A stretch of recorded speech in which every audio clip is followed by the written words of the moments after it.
எறும்பு தோலை உரித்து பார்த்தேன் ஞானம் வந்ததான ஒரு பாடல் வரும். ஏதோ சிரமப்பட்டு சில விடயங்கள் செய்கிற போது நீங்கள் கற்றுக்கொண்ட விடயங்களை சுருக்கமாக கேள்விகள் ஒவ்வொரு கேள்விக்கும் பதில்கள் சுருக்கமாக இருந்தன. ஆனால் நிறைய பேசியதால் நிறைய தலைப்புகள் இருந்ததால் விவரமாக பேசியிருக்கிறோம்.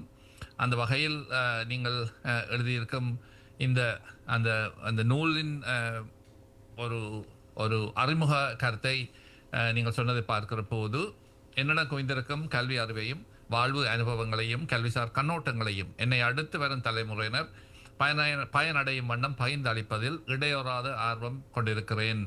இந்த நூல் பெற்றோர்கள், மாணவர்கள், ஆசிரியர்கள், பாடசாலை தலைவர்கள், கல்வி நிர்வாகிகள், சமூக உறுப்பினர்கள் மற்றும் கல்வியில் அக்கறை காட்டும் அனைத்து தரப்பினருக்கும் ஒரு வழிகாட்டும் விளக்காகவும் உள்ளத்தில் புத்துணர்வூட்டும் சக்தியாகவும் திகழும் என்று நம்பிக்கை கொள்கிறேன்.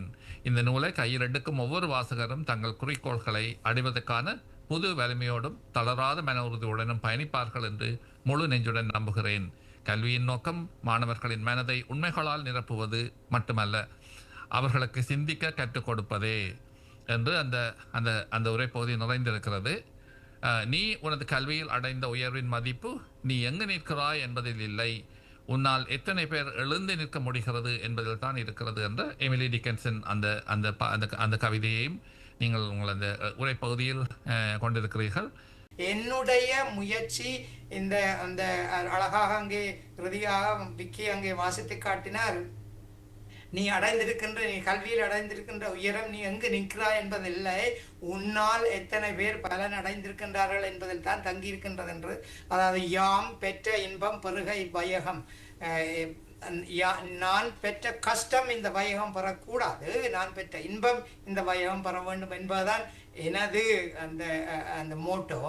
அந்த அடிப்படையிலே இந்த வெறுமனே இந்த புத்தகத்தை கல்வி புத்தாக்கம் தலைமைத்துவம் என்ற தலைப்பிலான இந்த புத்தகத்தோடு என்னுடைய வேலை முடிவடைந்து விடவில்லை.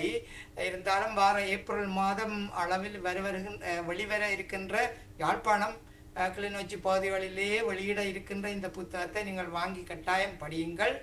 அந்த புத்தகத்தின் ஊடாக நாங்கள் நிறைய விடயங்களை, என்னுடைய அனுபவங்களை, 35 வருட கால ஆசிரிய சேவை அனுபவங்களையும் நான் என்னுடைய சொந்த கற்பித்தல் அனுபவங்களையும் இணைத்து அந்த புத்தகத்திலே நான் அதில் கொடுத்திருக்கின்றேன்.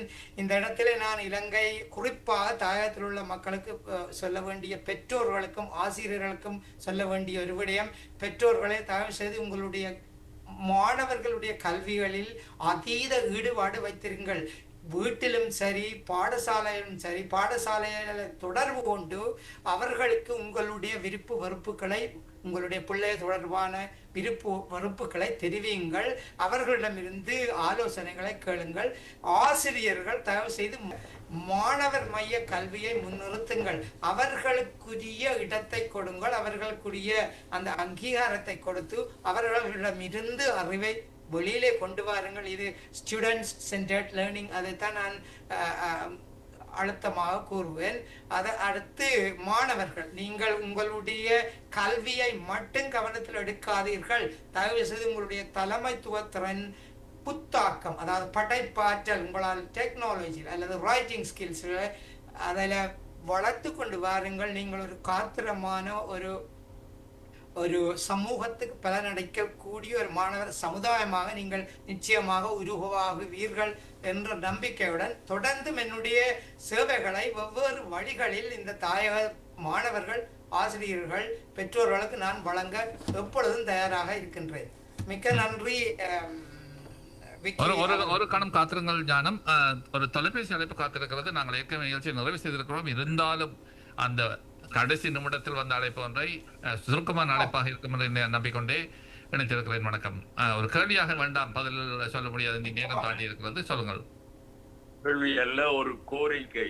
கலாநிதி பாலா விக்னேஸ்வரன் அவர்களுக்கும் ஞானம் அதாவது பொறுப்புணர்ச்சி மிக்க ஒரு விருந்தாளியை நீங்கள் அழைத்து வந்ததற்கு எப்படி நன்றி சொல்வது என்று எனக்கு புரியவில்லை. நீங்கள் ஏற்கனவே உங்கள் நிறைவேறி சொல்லியிருக்கிறீர்கள். இப்போது இந்த கருத்துக்கு, இந்த கோரிக்கைக்கான பதிலையும் சொல்லியிருக்கிறீர்கள். அந்த வகையில் மீண்டும் ஒரு கல்வியாளராக, ஒரு விரிவுரையாளராக, ஒரு ஆலோசகராக நீங்கள் சொன்ன இந்த எல்லா தகவல்களுக்கும் நன்றி. இது ஒரு ஆரம்பம் மட்டுமே. நீங்கள் நிறைய எழுதியிருக்கிறீர்கள். இப்போது களத்தில் இறங்கி சில பணிகளை செய்யும் திட்டமும் இருக்கிறது என்பதை பார்க்கிறோம்.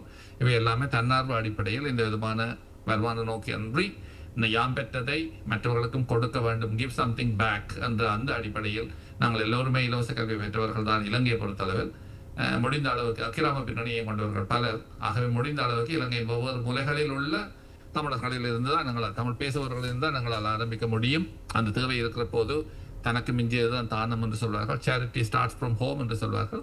ஆகவே நாங்கள் எங்களவர்களிடமிருந்து தமிழ் பேசும் இளைஞர்கள் அடிப்படையில் ஆரம்பமாக இருக்கும். மற்றவர்களும் இங்கே பிரித்து பார்ப்பதற்கு ஒன்றுமில்லை. இறங்கி செய்ய வேண்டிய வேலை அந்த இலங்கையிலுள்ள தமிழ் பேசும் மக்களை இலக்கு வைத்து இருக்கும் என்பதை ஞானம் சொல்லி இருப்பதை நாங்கள் நிறைவுடன் பார்க்கிறோம்.